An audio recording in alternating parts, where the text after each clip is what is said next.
Assalamualaikum teman-teman semua, perkenalkan saya Widiawati dengan NIM 7211419014.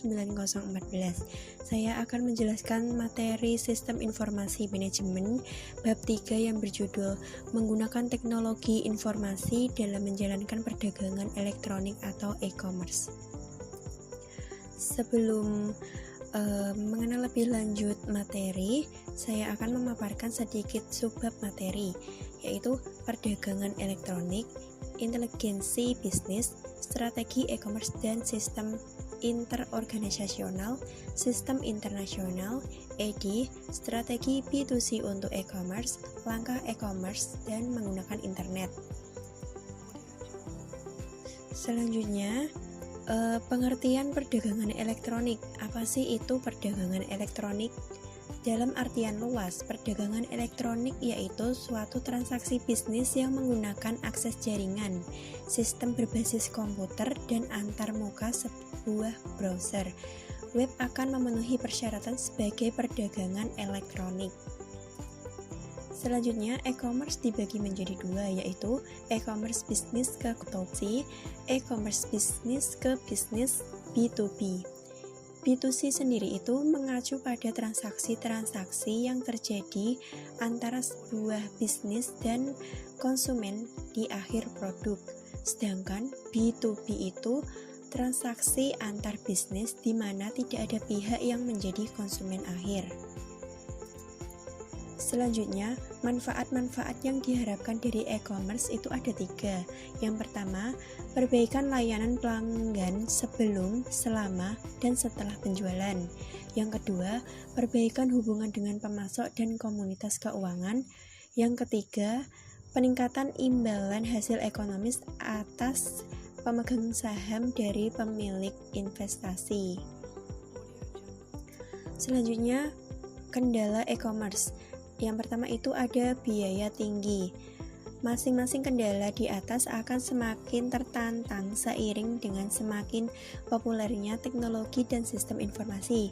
Biaya sumber daya komputasi pada akhirnya akan menurun juga. Kendala yang kedua itu kekhawatiran akan masalah keamanan. Keamanan adalah salah satu masalah bagi transaksi B2B dan B2C. Perusahaan pada umumnya menggunakan program telekomunikasi yang aman yang dimonitor terus-menerus untuk akses yang tidak terotorisasi. Yang ketiga, ada piranti lunak yang belum mampu atau belum tersedia. Di dalam ruang lingkup e-commerce itu bersifat dinamis dan ruang lingkup pengaruhnya dapat berubah setiap hari. E-commerce memiliki arti penting karena memang menyumbang persentase dolar penjualan dalam jumlah besar dalam segmen tersebut. Selanjutnya ada jalan menuju e-commerce. Untuk meraih keunggulan kompetitif, perusahaan harus memperoleh kecerdasan bisnis sehingga perusahaan tersebut akan dapat memahami peranan potensial yang akan dimainkan oleh masing-masing unsur lingkungan. Selanjutnya ada inteligensi bisnis, di mana aktivitas pengumpulan informasi mengenai unsur-unsur di dalam lingkungan yang berinteraksi dengan perusahaan.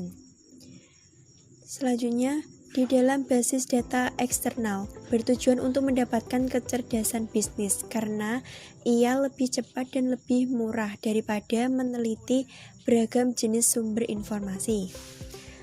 Nah, ini gambar dari mesin pencari, di mana pengertian dari mesin pencari ini adalah program komputer khusus yang menanyakan salah satu atau kelompok kata kepada pengguna untuk dicari. Selanjutnya ada strategi e-commerce dan sistem interorganisasional, di mana ada manfaat iOS, ada efisiensi komparatif, efisiensi internal, efisiensi interorganisasional.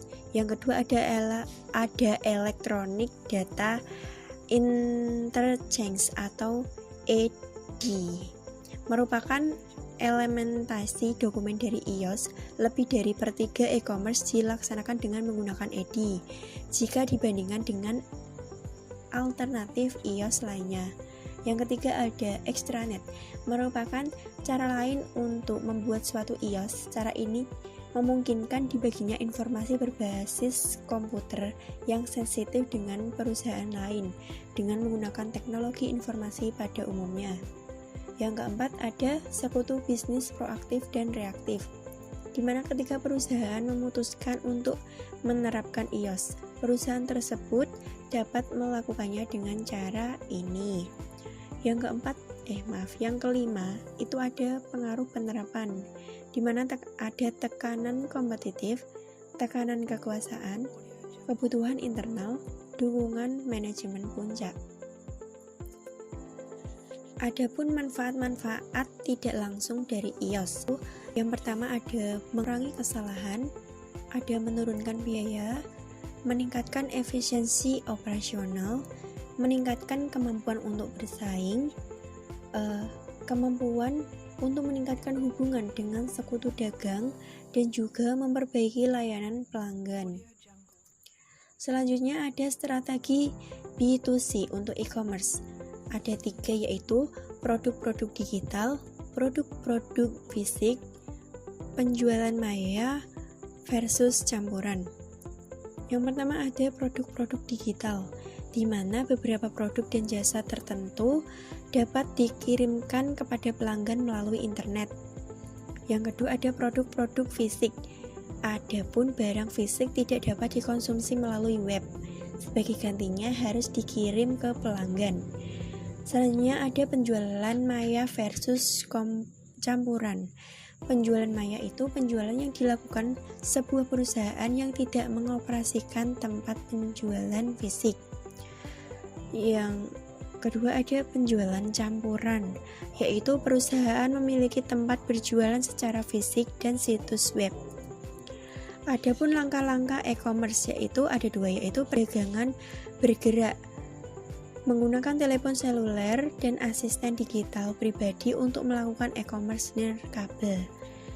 Adapun nirkabel berkelas bisnis di semua tempat, di mana ada hotspot, internal, nirkabel cukup memadai untuk menggunakan web umum maupun pribadi.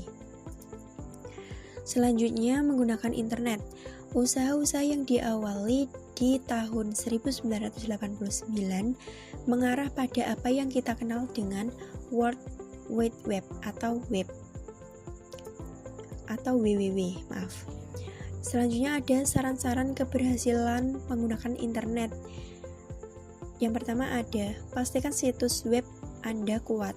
Yang kedua, pastikan browser dan struktur basis data Anda fleksibel maupun intuitif. Yang ketiga ada menekankan isi. Yang keempat, sering diperbaharui. Yang kelima, melihat di luar pelanggan. Yang keenam, tujukan isi pada kebutuhan spesifik pengguna. Yang ketujuh, menjadikan internet intuitif. Yang kedelapan, berada di lokasi web yang tepat. 9, ciptakan rasa kebersamaan. Yang terakhir, carilah bantuan jika Anda membutuhkan. Dampak internet pada bisnis di masa mendatang. Adapun e-commerce sedang mengalami perkembangan baik itu di Amerika Serikat maupun di seluruh dunia. E-commerce B2B menampakkan tidak berdampak pada pelanggan, tetapi harga yang lebih rendah dan layanan pelanggan yang lebih baik yang dimungkinkan oleh B2B adalah hal yang membuat organisasi bisnis kompetitif. Terima kasih atas perhatiannya teman-teman. Maaf apabila ada salah kata. Wassalamualaikum warahmatullahi wabarakatuh.